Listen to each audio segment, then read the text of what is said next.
মুসলিম জনতা এই পর্যায়ে সংক্ষিপ্ত আলোচনা নিয়ে আসছেন হযরত মাওলানা দেলোয়ার হোসাইন যাত্রাপুরী, ইমাম ও খতিব বিহার মন্ডল মরহুম আব্দুল মিয়া চেয়ারম্যান বাড়ি সংলগ্ন জামে মসজিদ। হযরতকে ওনার মূল্যবান বক্তব্য রাখার জন্য সবিনয় অনুরোধ করছি। আসসালামু আলাইকুম ওয়া রাহমাতুল্লাহি ওয়া বারাকাতুহু।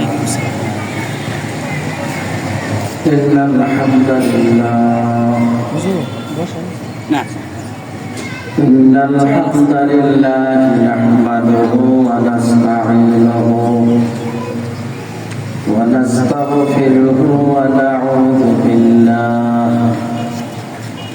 نعوذ بالله من شرور أنفسنا ومن سيئات أعمالنا من يهده الله فلا مضل له ومن يضلل فلا هادي له ونشهد أن لا إله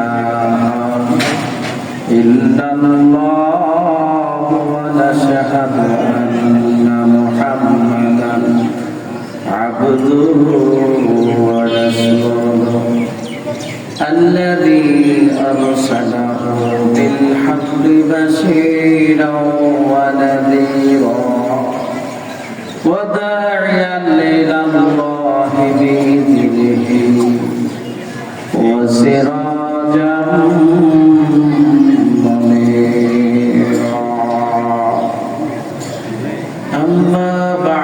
فقد قال الله تعالى في كلامه المجيد والفرقانه الحميد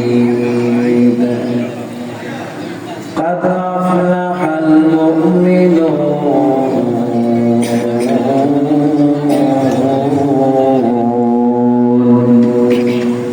والذين هم في صلاتهم خاشعون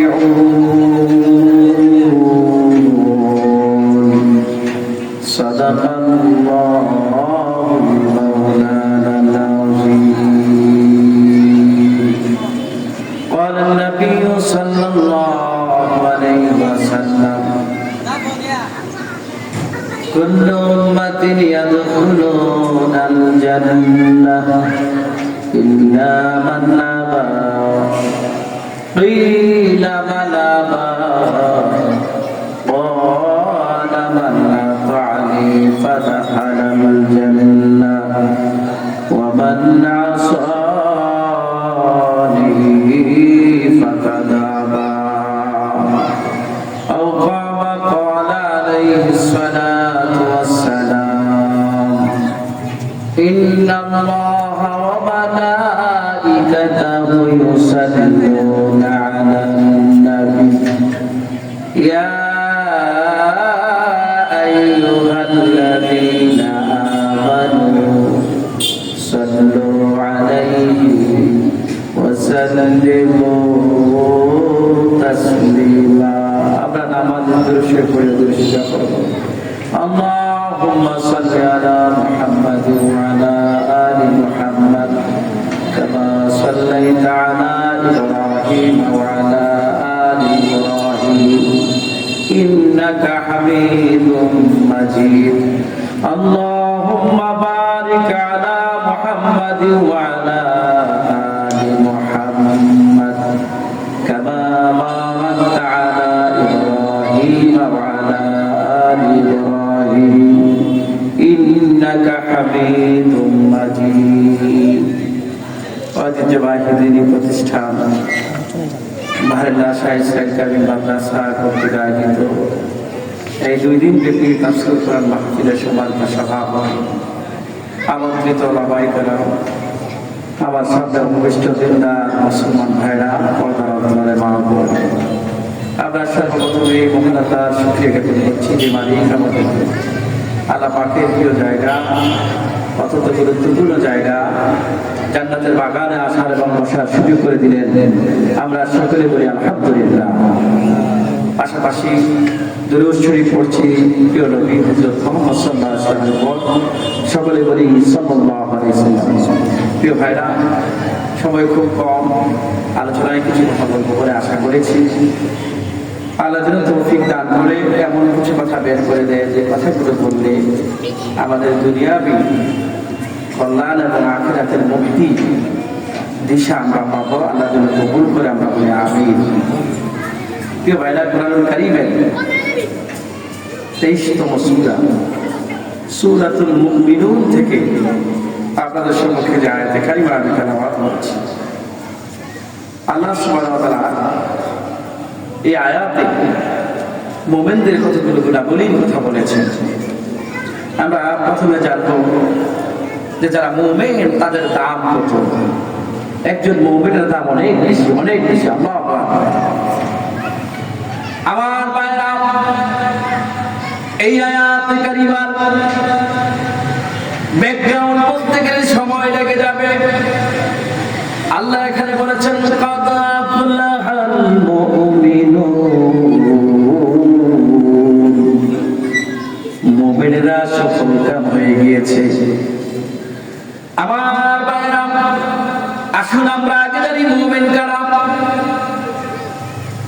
মুমিনের সংজ্ঞা হলো তাসদীক বিল জিনান ওয়াল ইকরার বিল লিসান ওয়াল আমাল বিল আরকান।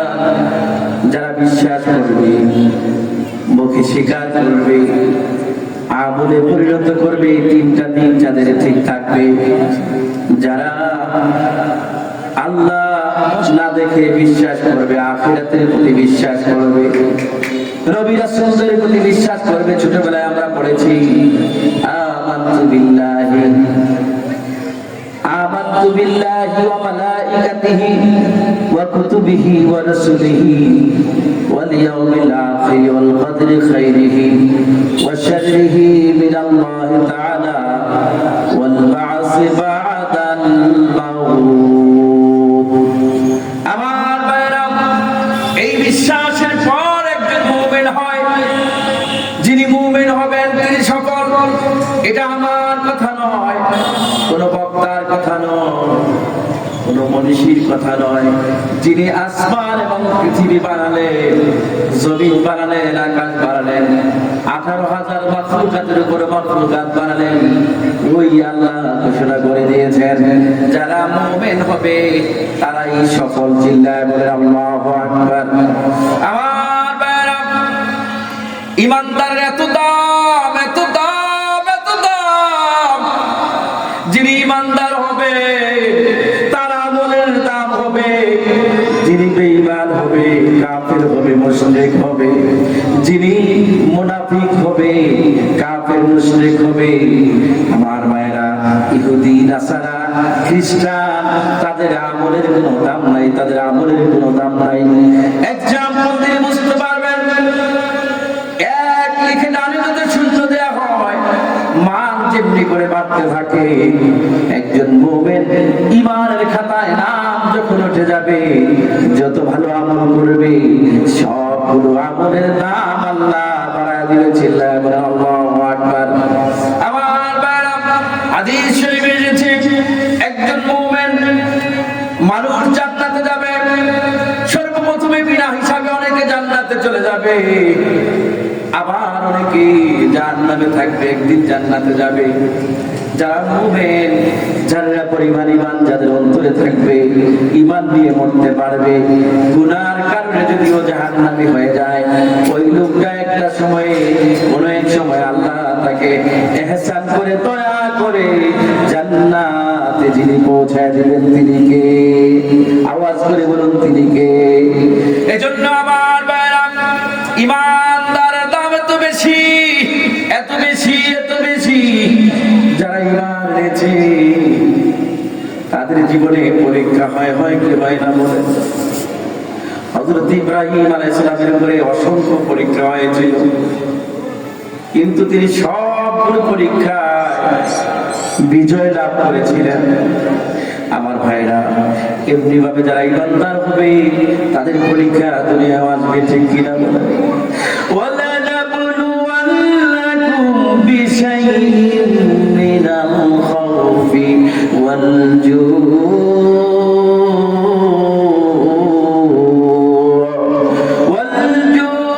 وَنَقْصٍ مِّنَ الْأَمْوَالِ وَالْأَنفُسِ وَالثَّمَرَاتِ وَبَشِّرِ الصَّابِرِينَ।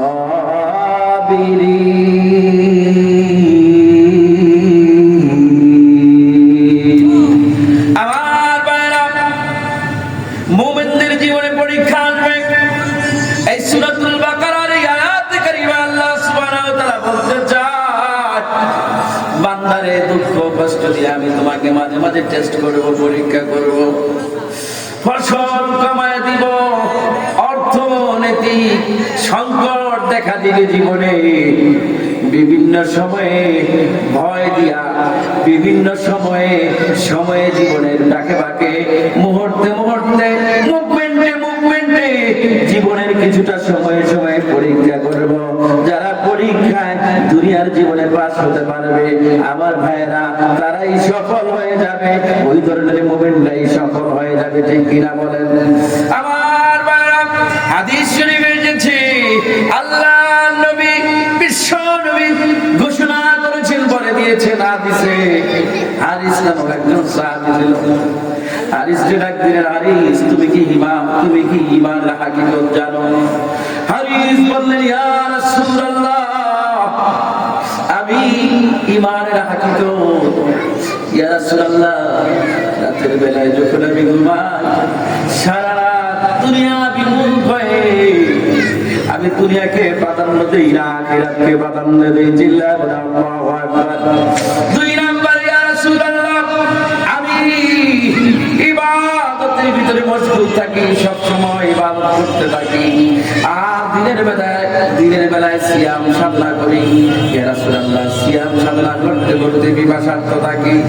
আল্লাহ নবী বিশ্ব নবী বলেন, হারিস রে, তুমি যদি এই কাজগুলো করতে পারো, দুনিয়া থেকে বিমুখ হতে পারো, নামাজ আদায় করতে পারো, সিয়াম সাধন করতে পারো, এমনি করে এই কাজগুলো যদি করতে পারো, হারিস, আমি বলে দিলাম নিশ্চয়ই তুমি ঈমানের হাকিকত বুঝতে পেরেছো। আমার ভাইরা, বলতেছিলাম কদ আফলাহাল মুমিনুন, মুমিনরা সফল কাম হয়ে গিয়েছে, হবে, আল্লাহ এটা বলে নাই। যারা ঈমানদার তারা এই দুনিয়ায় পরিচালনা করে। এজন্য আমার ভাইরা, ঈমানদার হতে হবে, খাঁটি ঈমানদার হতে হবে, খাঁটি মুমিন। আমার ভাইরা, বেদাত মুক্ত আমল লাগবে, শিরক মুক্ত ঈমান লাগবে। যদি আপনার আমার ভিতরে ঈমানটা পাকাপোক্ত হয় আর ভালো আমল করতে পারি, ঈমান আর ভালো আমল মিলে আপনাকে আমাকে আল্লাহর জান্নাত পর্যন্ত পৌঁছায় দিবে। চিল্লায় বলেন আমিন। আমার ভাইরা, আমরা জান্নাতে যেতে চাই কি চাই না? আওয়াজ করে বলুন, চাই কি চাই না?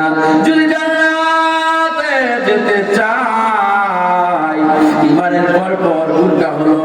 আল্লাহ বলেছেন, আল্লাযীনা হুম ফি সালাতিহিম খাশিউন। জিল্লাহ বলেন আল্লাহু আকবার। নামাজের ভিতরে খুশু থাকবে, নামাজের ভিতরে ভয় থাকবে, কার? জিল্লাহ বলেন আল্লাহু আকবার। নামাজের ভিতরে মুমিন যেমনি করে ভয় নিয়ে নামাজ পড়বে, বিনয়ের সাথে নামাজ পড়বে। নবীজি বলেছেন, আনতা আবুদাল্লাহ কান্নাকা তারাহু ফাইন লাম তাকুন তারাহু ফাইন্নাহু ইয়ারা। জিল্লাহ বলেন আল্লাহু আকবার। এমন ভাবে তুমি ইবাদত করো যেন আল্লাহকে দেখতে পাচ্ছ, যদিও তুমি আল্লাহকে দেখতে না পাও, আল্লাহ রাব্বুল আলামিন কিন্তু তোমাকে দেখতে পায়। চিল্লায় বলেন ঠিক কিনা? এইজন্য আমার ভাইরা, নামাজের ভিতরে খুশু থাকবে, ভয় থাকবে, অন্তরে ভয় নিয়ে যদি ইবাদত করতে পারি, ইবাদতটা আপনার আমার জন্যই কবুল হয়ে যাবে। আমার ভাইরা, যে কথাটা বলতেছিলাম, 1 নাম্বার কাজ হলো যতই কষ্ট হোক না কেন, জীবনে যতই ঝড় আসুক, তুফান আসুক, জীবনে যত পরীক্ষা আসুক, সমস্ত পরীক্ষায় পাস করে ঈমান নিয়ে কবরে যেতে হবে। ঠিক কিনা বলেন? আমার ভাইরা, শেষ কথা হলো, 1 মিনিটে শেষ করে দিচ্ছি। আমার ঈমান রাখতে গিয়ে যদি আমার দল বাঁধা হয়, দলকে বাদ দিতে হবে। ঈমান রাখতে গিয়ে যদি দেশ বাঁধা হয়, রাষ্ট্রের কথা শোনা যাবে না। ঈমান রাখতে গিয়ে যদি আমার পীর বাঁধা হয়, পীর বাদ দেওয়া লাগবে। ঈমান রাখতে গিয়ে যদি আমার সমস্ত পূর্বের আমলগুলো সঠিক না হয়, ওগুলো বাদ দিয়ে নতুন করে আমল শুরু করা লাগবে। তারপরেও ঈমান নিয়ে মরা লাগবে। ঠিক কিনা বলেন? আল্লাহ যেন আমাদেরকে প্রকৃত ঈমানদার বানায়, এই দুনিয়া এবং আখিরাতে কল্যাণ দান করে, কল্যাণ দান করে, সে আশাবাদ ব্যক্ত করে। সকলের জন্য দোয়া করে, মাহফিল ইন্তেজামিয়া কমিটি সকলের জন্য দোয়া করে। এই আশেপাশে যারা কবরে গিয়েছেন তাদের জান্নাত চেয়ে সংক্ষিপ্ত আলোচনা, অগোছালো আলোচনা আমার এখানেই শেষ করছি। ওয়া আখিরু দাওয়ানা আলহামদুলিল্লাহি রাব্বিল আলামিন। আলহামদুলিল্লাহ, এতক্ষণ পর্যন্ত আমাদের সামনে অনেক সুন্দর